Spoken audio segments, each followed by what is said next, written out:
آپ کے کہنے کا اگر یہ مطلب ہے کہ اس کے اوپر جادو کر دیا گیا ہوا ہے، جی ٹھیک ہے ایسے کچھ. جی، جادو نفرت ہوتی ہے، حسد ہوتا ہے، کینہ ہوتا ہے، بغض ہوتا ہے، لالچ ہوتا ہے، ہوس ہوتی ہے. اس بندے کا اپنا قصور اس میں ضرور ہوتا ہے، ٹھیک ہے.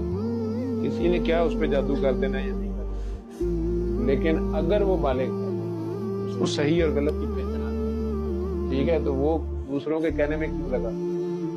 اگر وہ کسی ٹرانس میں کسی واقعی کسی جادو یا ٹرانس کے اندر ہے، وہ تو اس کا معاملہ اللہ کے پاس، جی ٹھیک ہے.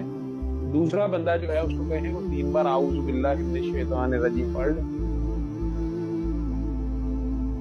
اللہ بڑی غیرت والا ہے. اللہ تو اس کو کوئی کہے تو صحیح کہ یا اللہ مجھے پناہ میں لے لے، پھر اس کے اوپر اعتبار بھی کرنا ہوتا ہے.